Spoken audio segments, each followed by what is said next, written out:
उमर पुरसुकून सा हाल गैर आरामदी सी इस बेचैन सी हो रही थी। वो बार बार लंबे लंबे सांस लेती या फिर वहाँ यहाँ वहाँ देखकर जैसे कि कुछ ढूंढ रही हो। उसी वक्त दरवाजे से एक मोटी औरत नजर आई थी। उसने सुर्ख साड़ी पहन रखी थी, रंगत साफ, बाल ऊंचे जूड़े में मुकेद थे। हील वाली सैंडल से टक टक चलती वो उनके सामने मेज की दूसरी जानिब रखी कुर्सी पर अदा से आकर बैठ गई थी।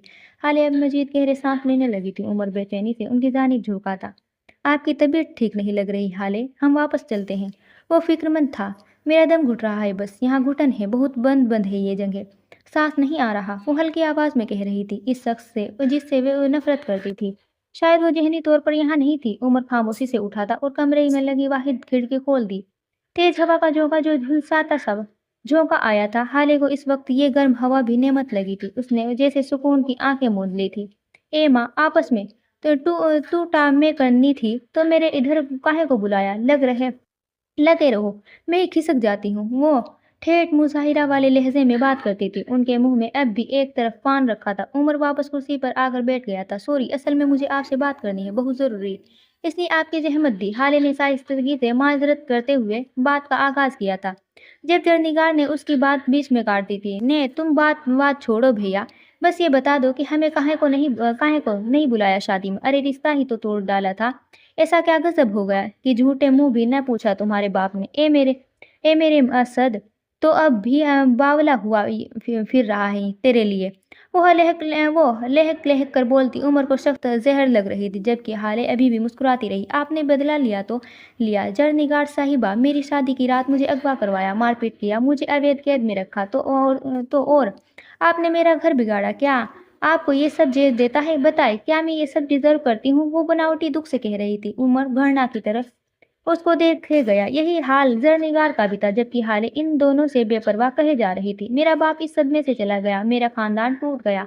मैं अब बस आप से एक ही गुजारिश करने आई हूँ, सिर्फ एक, खुदा के लिए अपनी बद्दुआ वापस ले ले, मेरा घर बसने दे। मुझे मेरे शोहर से बड़ा प्यार है, मैं उसे खोना नहीं चाहती। उमर ने इतनी जोर से मुड़कर उसे देखा कि गर्दन चटकने की आवाज आई थी। जो कुछ भी हुआ वो किस्मत में लिखा था। मेरा वक्त अगर उसके साथ जुड़ा था तो भला मैं क्या कर सकती थी? लेकिन आपने मेरे साथ जो कुछ भी किया, शायद वही मेरे लिए सजा थी। मुझे लगता है मैंने आपका दिल दुखाया है और मुझे आपकी बद्दुआ लग गई है। खुदा के लिए मुझे बख्श दे प्लीज।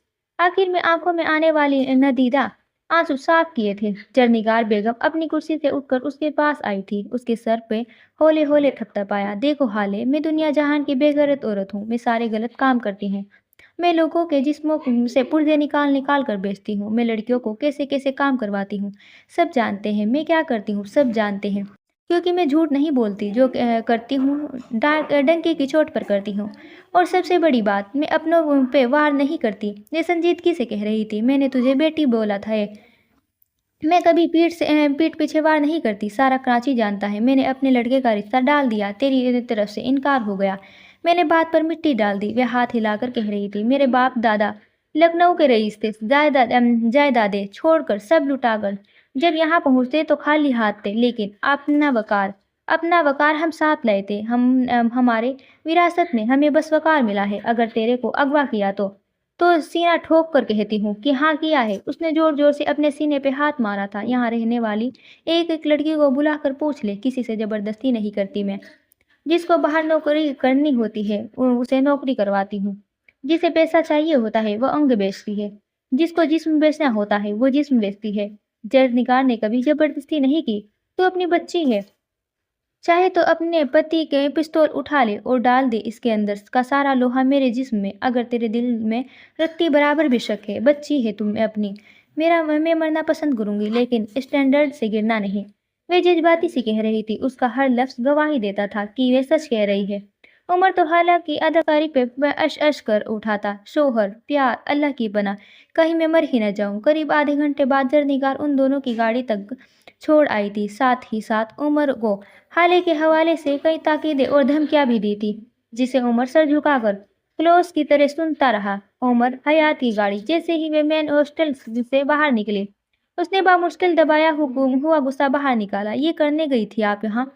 आपको क्या लगता है वे दुनिया जहान की क्रोड़ औरत आपके चंद नकली आंसुओं से इम्प्रेस हो जाएगी और सब कुछ सच सच बता देगी? अल्लाह अल्लाह, मैंने आप जैसी बेवकूफ लड़की कहीं नहीं देखी। कोई प्लान नहीं, कोई स्ट्रेटजी नहीं, कोई सबूत, कोई कमजोरी, आपके पास कुछ भी नहीं। हाले सुल्तान, मैं सोच भी नहीं सकता। मुझे यकीन नहीं हो रहा, आप इतने बेवकूफ़ कैसे हो सकती है? मैं दबे दबे गुस्से से बोल रहा था, जबकि हाले खामोशी से उसकी बातों से बेनियाज अपने मोबाइल पर उंगलियां चला रही थी। अगले लम्हे उसने गाड़ी के सिस्टम से अपना मोबाइल कनेक्ट किया। वह अब गाड़ी में जरनिगार की आवाज़ गूंज रही थी। वे शायद किसी से बात कर रही थी। उमर रुक सा गया था। मैं हरगिज़ इस शेर अली को नहीं छोड़ूंगी, वे बुलंद आवाज़ में गुर्रा रही थी। उसने मेरे खिलाफ इस बच्ची को भड़काया है। अरे, अब क्या अपने ही बेटे को पसंद को अगवा करवाऊंगी? अरे, मेरे असद की तो जान बसती थी इसमें, अब क्या इसके गुर्दे बेचूंगी? जरनिगार उमर ने दांत पे दांत जमाकर जब्त किया था। उस शेर अली कुत्ते की मौत ने मारा तो मेरा नाम जरनिगार से हटाकर किसी कुतिया पे रख देना। इसकी हिम्मत कैसे हुई मेरे बारे में झूठ बांधने की? जरूरत कैसे की उसने आरोप बंधाए उसने मुझ पे? अल्लाह को क्या मुंह दिखाऊंगी असद के अब्बा को? ए बच्चे, पता भी है तुम लोगों को मेरे असद के अब्बा की आखिरी वक्त तक इमदाद की थी इस मिराज मियाँ ने? बड़े भला मानस है। हाय हाय, मेरी उम्र भर की कमाई लूट गई। शेर अली, तुझे खुदा पूछे, वे सीने पे 73 मार मार कर कुछ कह रही थी। हाले सीट पर सर टिकाए उसकी गाड़ी में बजती आवाज़ें सुनने लगी। निगार बेगम, क्या पता वे लड़की झूठ बोल रही हो, शेर अली ने इसे ये सब ने बताया हो। माना उसके सारे हमारे ताल्लुकात खराब हो गए हैं, लेकिन वे इस तरह हमारी बदनामी नहीं करवाएगा कि हम पे इस तरह झूठे दावे नहीं करेगा। वे लड़की, वे आदमी और कुछ भी कह रहा था जब जरनिगार ने उसकी बात काटी। मेरा सुल्तान की बेटी है वे, 5 वक्त का नमाजी परहेजगार आदमी था वे। तुम्हें लगता है उसकी बेटी झूठ बोलेगी? आंसू नहीं देखे उसके? वे अब उस आदमी पे चढ़ दौड़ी थी। हाले ने मोबाइल के एक बटन दबाकर उसकी आवाज़ बंद कर दी थी। अब मुकम्मल खामोशी छा गई थी। ये गैजेट आपने कहाँ से खरीदा और कब और कहाँ लगाया? मुकद्दस खामोशी को उमर की आवाज़ ही ने तोड़ा। लील सिकंदर ने मुझे ही बेचा जब तुम खिड़की खोलने गए थे, तब मैंने इसको मेज के कोने में फिट कर दिया था। वे औरत जो मेरे सामने झूठ बोल सकती थी, मेरे पीठ पीछे नहीं बोलेगी। हर इंसान को डराया धमकाया नहीं जाता। हर इंसान अपने सिया बुरे कामों के खुलने से खौफजदा नहीं होता। हर इंसान अपने सिया अमाल को ओन करता है, और जिस इंसान ने अपने गुनाह को ओन कर लिया होता है, उसकी कोई और कमजोरी नहीं होती। तो उमर हयात, तुम मुझे बेवकूफ़ समझते हो, लेकिन शायद तुम जानते नहीं, अमीर होने का एक फ़ायदा होता है। हमारे पास बहुत पैसा होता है और इसी पैसे में हम महंगे गैजेट्स खरीद सकते हैं, जिस तरह आज मैंने खरीदा। अगली बार मेरे सामने इतना बोलना जितना सुन सको। मेरी जुबान बड़ी गंदी है। बात के आखिर में उसका लहजा जरा सख्त हुआ था, जबकि उमर की सारी कोफ्त दूर हो गई थी। वे खिलखिलाकर मुस्कुराया था। गाल का गड्ढा गहरा हुआ था। ब्रावो हाले सुल्तान, ब्रावो! आप पे मेरी सोहबत का असर हो गया है। आपने तो आज कमाल की अदाकारी की। मैं प्रशंसक ही हो गया। बेमज़े से कह रहा था जब उसकी नज़र हाले के चेहरे पर पड़ी। उसके एक्सप्रेशन सख्त होए जा रहे थे। वे रुका। क्या हुआ? क्या मैंने कुछ गलत कहा? मैं अदाकारी नहीं कर रही थी। मेरा वाकई दम घुट रहा था। मेरा सांस बंद हो रहा था। वे बोलकर रुक मोड़ गई थी। अब वे गाड़ी के खुले शीशे से बाहर देख रही थी, जबकि उमर सोच में पड़ गया था। वे गाड़ी के शीशे रख खुले रखती थी, कमरे का दरवाज़ा बंद नहीं करने देती थी। ज़रा-सी बंद जगहों पर उसका दम घुटता था। उसके साथ मसला था, कोई बहुत बड़ा मसला। ये मंज़र एक छोटे से कैफ़े का था, जहाँ एक कोने वाली टेबल पे फरवा बैठी थी। सामने फरहाद गफ्फार बैठा था। फरवा ने पैरों तक आती लंबी सुर्ख कमीज़ पहन रखी थी, सफ़ेद बड़े पाँचों वाला ट्राउज़र, भूरे बाल ढीले जूड़े में बांध रखे थे, आंखों में गैर आरामदेह सा था।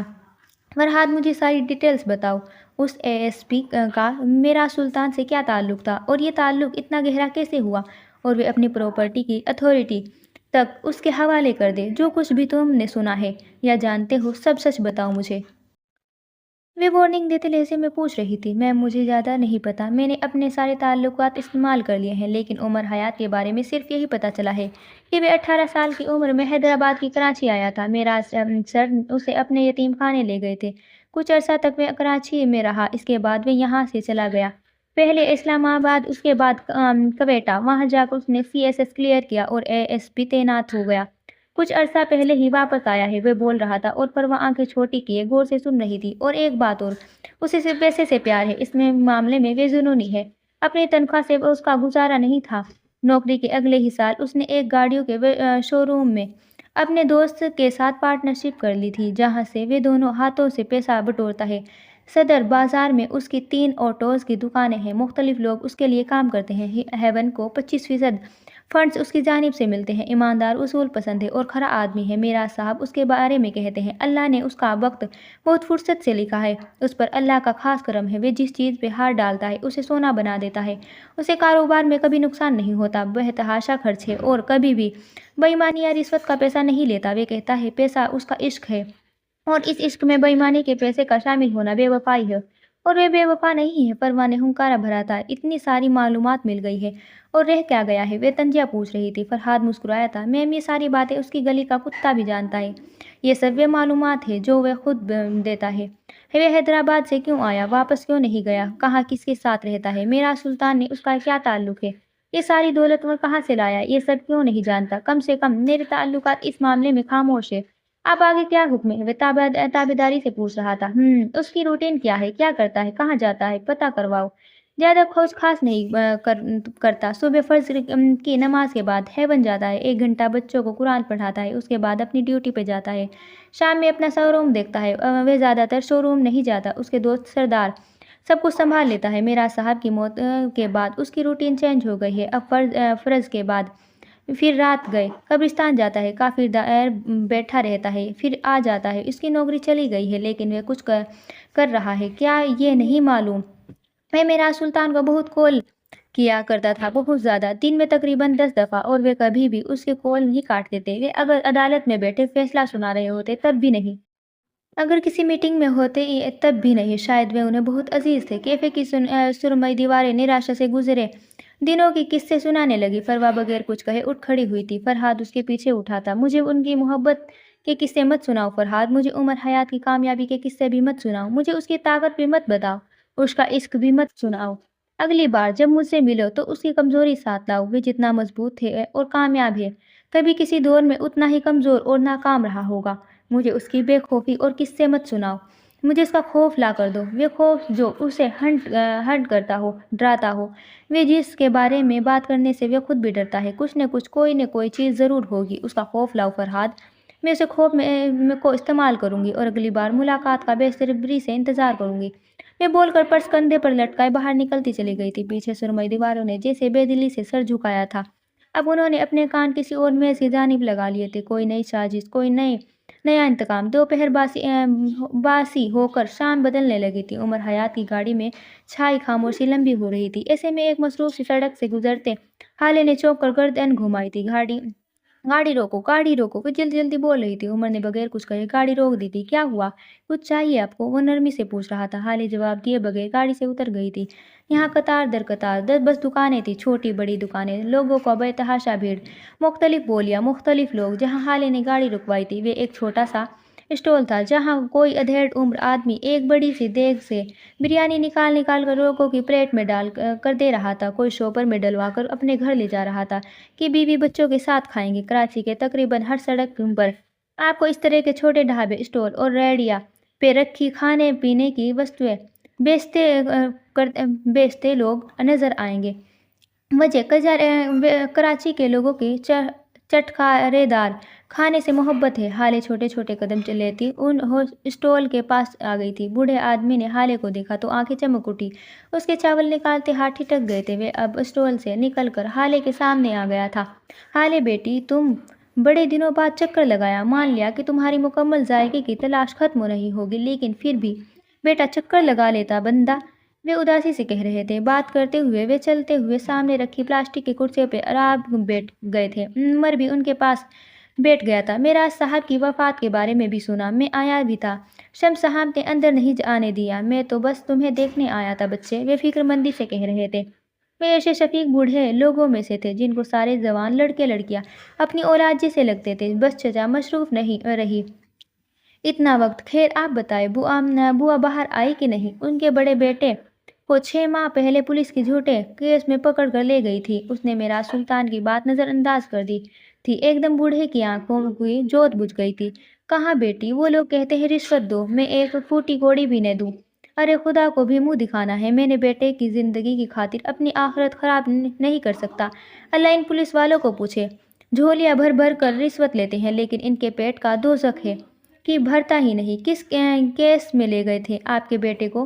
وہ کس تھانے میں ہے؟ ہالے کے بولنے سے پہلے ہی عمر بول پڑا۔ بوڑھے نے ناسمجھی سے اس کو دیکھا، پھر ہالے کو۔ وہ ان کا سوال سمجھ گئی تھی لیکن خاموش رہی۔ یہ تمہارے ساتھ ہے بیٹا؟ کون ہے یہ؟ میرا شوہر ہے، پولیس میں ہے، یہ آپ کی مدد کرے گا، آپ اسے بتائیں۔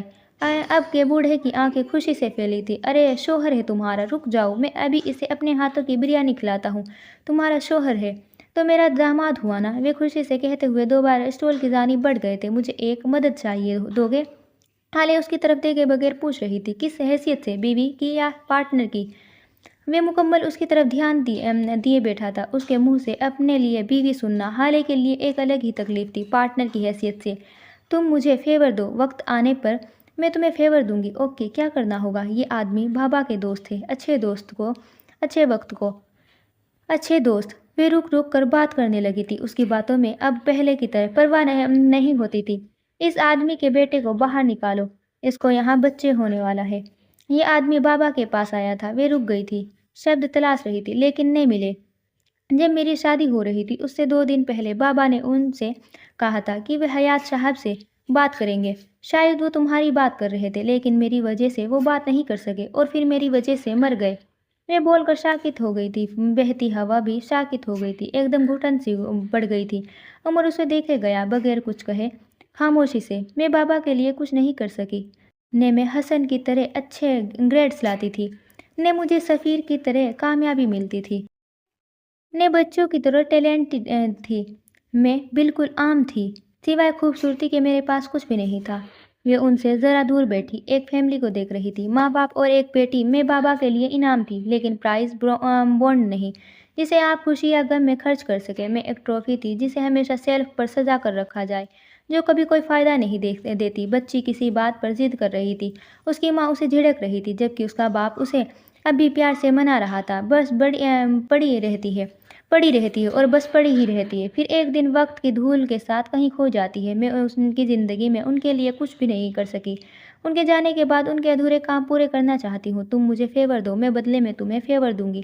وقت آنے پر، کام پڑنے پر۔ باپ نے کوئی بات کہی تھی۔ بچی پیٹ پکڑے گردن پیچھے پھینکے کھلکھلا کر ہنس دی تھی۔ اس کی ماں کے چہرے کے سخت تاثرات غائب ہوئے تھے۔ وہ ہولے سے ہنس دی تھی۔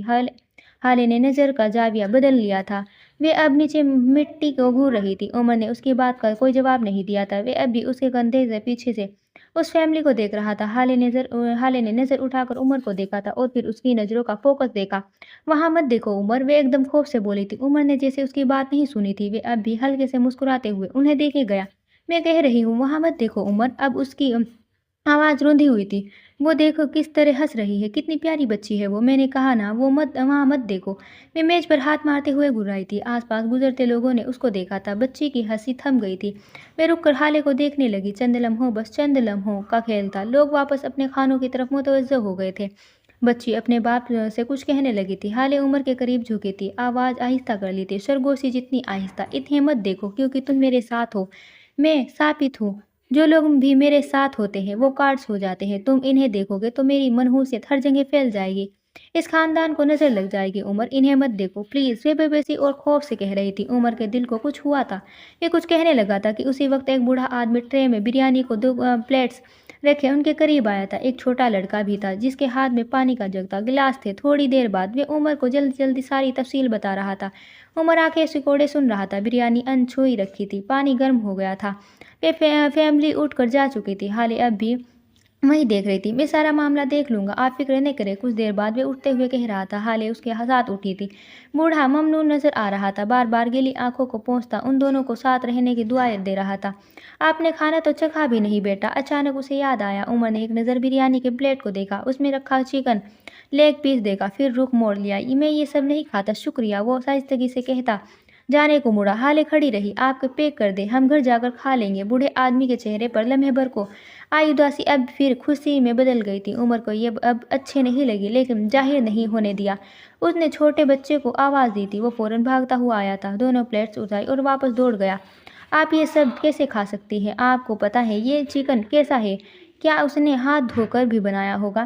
یہ अनहाइजीनिक है। मेरा नहीं ख्याल आपको ये सब खाना चाहिए। गाड़ी ड्राइव करता उमर सख्त गैर आराम थे। उसके चेहरे के एक्सप्रेशन साफ बता रहे थे। थोड़ी देर पहले हाल पैक करवाया हुआ खाना वो अपने साथ ले जाने पर राजी नहीं थे। तुम मत खाना, मैं आदी हूँ, खा लूंगी। मुझे लोगों के दिल तोड़ना पसंद नहीं है और मेरे मामलात में मत बोला करो। मैं अनहाइजीनिक खाना खाऊं या जहर, तुम्हें इस बात से मतलब नहीं होना चाहिए। वीरू को मोड़ गई थी। आप मुझे कह दे, मैं सब कुछ बना सकता हूँ, लेकिन प्लीज़ ये नहीं खाए। वे जैसे मिन्नत कर रहा था। एकदम उसके जहन में कुछ क्लिक हुआ था। आंखों में तपिश सी भर गई थी। तुमने सुबह किसकी इजाज़त से मेरे लिए नाश्ता बनाया? तुम मुझे धोखा देना कब छोड़ोगे उमर? आखिर तुम्हें मेरी इस ज़ात का मजाक उड़ाकर क्या सुकून मिलेगा? तुम क्यों करते हो ऐसा? उसके लहजे में जैसे थकान सी थी। हाले भी कोई आम नाश्ता नहीं था। ऑमलेट के लिए इटालियन रेसिपी ट्राई की थी मैंने, और पराठे वे कश्मीरी पराठे थे। बीवी बनकर ने सही, पार्टनर बनकर खा लिया करे। आपकी सेहत के लिए बहुत अच्छा है, वे आम से लहजे में कह रहा था। तुम्हें पता है उमर, आज मैं तक बाबा की कब्र पर क्यों नहीं गई? उसने गोया उसकी बात पर लानत डालकर अपनी बात शुरू कर दी थी। सिर्फ एक दिन के इंतजार में हूँ, सिर्फ एक दिन। उमर के बोलने से पहले ही वे खुद बोल पड़ी थी। जिस दिन मैं कोई ऐसा सबूत लाऊंगी कि तुम्हारी गर्दन से शर्मिंदगी से झुक जाए, तुम मेरे सामने आंखें उठाने से जैसे न रहो। मैं तुम्हें शर्मिंदा देखना चाहती हूँ। तुम्हारी जात को यह जो गुरूर है ना, वे टूटते हुए देखना चाहती हूँ। तो मैं तुम्हारा हाथ पकड़कर अपने साथ ले जाऊंगी बाबा की कब्र पे। मैं उनको बताऊंगी कि उनकी बेटी सच्ची थी और उम्र और हयात झूठा। तुम्हारी झुकी हुई गर्दन और शर्मिंदा आंखें सब बताएगी। उस दिन तुम्हारी अकड़ टूट जाएगी। तुमने कहा था ना, मैं तुम्हारा खानदान है, मैं तुमसे तुम्हारे खानदान छीन लूंगी जिस तरह तुमने छीना। उसके हलक में आंसुओं का गोला ऐसा अटका था, आवाज़ रुक गई थी, लेकिन वे कह जा रही थी, उमर ऐसा नहीं कर सकता।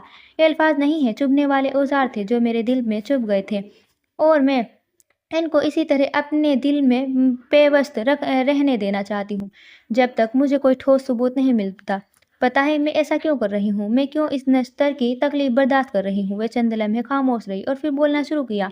उमर भींची हुई मुट्ठी और तने हुए तासुरात के साथ उसे सुनने लगा। इसलिए न क्योंकि मैं हर वक्त इसकी चुभन महसूस करना चाहती हूँ, ताकि मुझे मेरा मकसद न भूले, क्योंकि मैं खुद को याद दिलाए रखना चाहती हूँ कि बाबा ने तुम्हारी वजह से मेरा यकीन नहीं किया। एक दिन आएगा उमर, जब मेरे पास सबूत होंगे, मेरे पास गवाह होंगे और तुम्हारा झुका हुआ सर, तब तुम मेरे साथ चलोगे और मेरे बाप की कब्र पे वहाँ कबूल करोगे। और जिस तरह बाबा के सामने मुझे मजबूर किया था, मुझसे निकाह किया था, उसी तरह मुझे उनके सामने तलाक दोगे। उस दिन ये नस्तर आपने दिल से निकाल फेंकूंगी। तुम देखना उमर, एक दिन आएगा, ज़रूर आएगा। वे अपनी चुभती नज़रों से उमर पे गाड़े कह रही थी। उमर ने समझने वाले अंदाज में सर हिलाया था और एक झटके से गाड़ी रोक दी थी।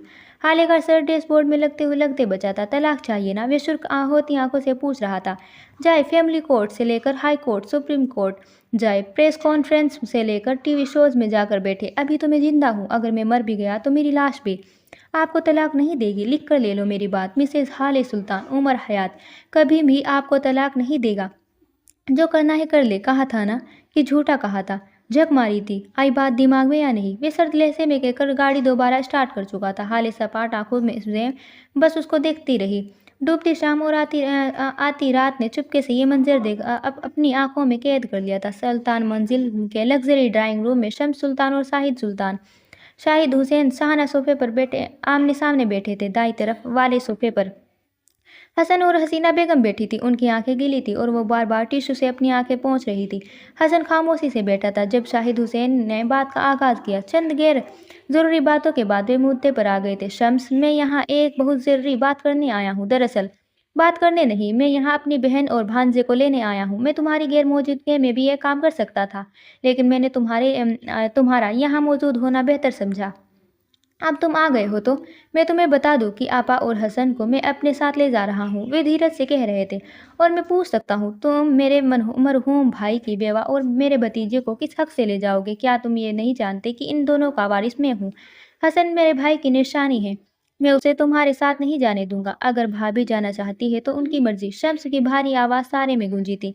शाहिद हुसैन के चेहरे के हाव भाव एकदम बिगड़े थे। अच्छा, वारिस ही मिल गई है तो तुम मारोगे मेरे बच्चों को? उनका बाप मरा है, मामू नहीं, अभी जिंदा है। हसन और हाले मुझे हारून की तरह अजीज है। तुम मेरे बच्चों पर इस तरह हाथ नहीं उठा सकते। मैं तुम्हें इसकी इजाज़त नहीं दूंगा। और एक बात और, तुम मुझे डरा धमका कर अपनी बात भी मनवा सकते। न मैं कमज़ोर हूँ न मैं बच्चा। हसन को अपने साथ ले जाऊंगा। बहुत देख ली तुम्हारी वारिसी, गुस्से से कहते हुए वो शम्स को सख्त जहर लगे थे, लेकिन ये वक्त समझदारी का था। अगर वो हसन और हसीना को जाने देते तो आगे जाकर उनसे कई सवाल होते। ये दो लोग ऐसे थे जैसे जंग में तीरों से हिफाजती ढाल। जो कुछ भी हुआ मैं उसके लिए शर्मिंदा हूँ। भाभी, आपसे भी, हसीना को देख कर कहा, और हसन तुमसे भी। तुम मेरे बेटे हो, मेरे सफ़ीर। जैसे उस दिन जो कुछ भी हुआ वो एक गलती थी। मैं अपनी गलती मानता हूँ और तुमसे माफ़ी मांगता हूँ, लेकिन अगर फिर भी तुम शाहिद के साथ जाना चाहो तो मैं क्या कर सकता हूँ? शाहिद ने पहलू बदला था। हसन संतुष्ट सा बैठा रहा, पुरसुकून सा। हसन, जाओ अपना ज़रूरी सामान ले आओ। आप आज चले आप मेरे साथ। हम यहाँ से जा रहे हैं। मेरे घर में अभी इतनी जगह है कि मेरी बहन के बच्चों को मार खानी न पड़े, और मेरे बाजुओं में इतना दम है कि अपनी बहन और बच्चों को खिला सकूं। शाहिद उठ खड़े हुए थे। हसीना खामोशी से बैठी रही, दुखी सी। ये उनके शोहर का घर था, इसे छोड़ना मुश्किल था, बहुत मुश्किल। वे जब तक जिंदा थे ऐसा लगता था कि वे तख्त पे बैठी थी। आज उन्हें अंदाज़ा हुआ था उन्होंने क्या खोया है, लेकिन क्या वाकई उन्होंने मेराज को उनकी मौत के बाद खोया था, या फिर 20 साल पहले? लातातार सोचे थी और लातादार पछतावे। मैं आपके साथ नहीं जाऊंगा मामू। हसन की पुरसुकून आवाज़ ने वहाँ बैठे तमाम लोगों को हैरत में डाल दिया था। तब कहाँ थे मामू जब उन्होंने मुलाजमीन के सामने मेरी बहन पर हाथ उठाया, उसे घर से निकाला? वे बदतमीजी नहीं कर रहा था, उसकी आवाज़ ऊंची थी। वे अपने बाप की तरह बात कर रहा था, सीधी और खरी। आप तब हमारे साथ नहीं थे, अब हमें ज़रूरत नहीं रही। मैं अपनी माँ को आपके साथ नहीं जाने दूंगा, नहीं, मैं खुद आपके साथ जाऊंगा। यह मेरे बाप का घर है, मैं क्यों जाऊं? वे उनको देखते हुए कह रहा था, धीमा संजीदा लहजा। अगर कोई हारून भाई को मारता या घर से निकालता, क्या आप तब भी खामोश बैठे रहते? शाहिद हुसैन का सर झुक गया था। मेरी बहन बस एक रात घर नहीं आई थी, आपने उसे बेदखल कर दिया आपा। आपके बेटे ने तो अपने ही भाई को कत्ल कर किया था, आपने उसे तो घर से नहीं निकाला। शाहिद हुसैन ने जख्मी नज़रों से अपनी बहन को देखा था। हसीना ने नज़रें चुरा ली थी। शम्स दिलचस्पी से सारा नज़ारा देख रहा था। मैं आपसे अपनी बहन के लिए भीख नहीं मांग रहा, ने आपको ब्लेम कर रहा हूँ। मैं बस आपको ये बता रहा हूँ कि आप अगर एक मुश्किल में हमारे साथ नहीं थे तो मैं आगे आप पर किस तरह भरोसा करूँ? वे अब उठ खड़ा हुआ था। मैं अपनी अम्मा का ख्याल खुद रख सकता हूँ, और अपना भी। मैं अपने बाप का घर छोड़कर नहीं जाऊंगा। वे रुका था, फिर शम्स को देखा। ने मैं आपके सफ़ीर सुल्तान जैसा हूँ। गर्दन मोड़कर शाहिद हुसैन को देखा, और ने आपके हारून शाहिद जैसा। मैं मेरा सुल्तान का बेटा हूँ, हसन सुल्तान। मुझे किसी के लेज़र वर्जन नहीं बनना। मेरे नाम के साथ मेरे बाप का नाम काफ़ी है, वे नरमी से कह रहा था। फिर आगे आया, शेल बैठे शाहिद हुसैन के सामने, उनके घुटनों के करीब नीचे बैठा, उनका ठंडा हाथ थामा और कहना शुरू किया, आप मुझे बहुत अजीज़ है, मैं आपकी बहुत इज्जत करता हूँ, लेकिन आप मेरे बाप नहीं हैं। मेरा बाप मर गया है, और अब मैं अपना बाप खुद हूँ। अपनी अम्मा और बहन के लिए मैं अपने घर का मुखिया मर्द हूँ। मैं उनके लिए फ़ैसले ले सकता हूँ, चाहे गलत हो चाहे सही, लेकिन वे फ़ैसले मेरे होंगे। मेरे बाप ने मुझे फ़ैसला लेना सिखाया है। आप आए, मेरी और अम्मा की फ़िक्र की, आपका शुक्रिया, लेकिन मैं वह वक्त नहीं भूल सकता जब आप हमारे साथ नहीं थे। जब कोई भी हमारे साथ नहीं था। आप मेरे बड़े हैं, हमेशा रहेंगे, लेकिन हम आपके साथ नहीं जाएंगे। सादा नरम दो टुक लहजा। वो बोलते हुए उठ खड़ा हुआ था और वहाँ से तमाम लोगों की तरफ देखे बगैर बाहर निकल गया था। ड्राइंग रूम के दरवाजे में ओट में खड़े होकर उसने अपने धकेलते दिल पर हाथ रखा था, धड़कते दिल पर हाथ रखा था। उसका चेहरा अंदर बैठे पुरएतमाद हसन सुल्तान जैसा नहीं था, कोई और ही था, कोई और मासूम घबराया हुआ बच्चा। उसने अपनी जेब से एक मुड़ा तुड़ा कागज निकाला, फिर उस पर नजर दौड़ा, एक बार दोबारा, फिर सर झटक कर बड़बड़ा, शिट, ये लाइन तो रह गई है। ये वे पर्चा था जो उसने शाहिद हुसैन के आने का सुनकर सुबह से तैयार किया था। अलबत्ता कुछ लाइन्स थी जो वह भूल गया था, और कुछ लाइन्स उसने मौके की मुनासबत से अपनी तरफ से कही थी। उनका दिल अब भी बुरी तरह धड़क रहा था। सारा खानदान कहता था ये मेरा सुल्तान जैसा है, बस वही जानता था मेरा सुल्तान बनना कितना मुश्किल है। शाम आखिरी अलविदा कहकर अपने घर को चली गई थी। रात अपने सियाही के लिए अपनी जिम्मेदारी पूरी करने में फैल गई थी। ऐसे में उमर हयात के घर में के एक कमरे में हाल सुल्तान बैठी थी, अपने मोबाइल पर जर निगार उनके ऑफिस में होने वाली बातें सुन रही थी। फिर बिल आखिर उसने थक कर कानों के एयरपोर्ट्स निकाल दिए। कोई बात उसके मतलब की नहीं थी। वह औरत उस सब में शामिल नहीं थी। एक लम्हे को, बस एक लम्हे को उसके जहन में आया था कि शायद उमर भी बेगुनाह हो, लेकिन फिर सर झटक दिया। इस ख्याल के बाद इल्ज़ाम देने को कोई नहीं था, और इस वक्त उसे कोई चाहिए था। उसने के दुखते सर को उंगलियों से दबाया था।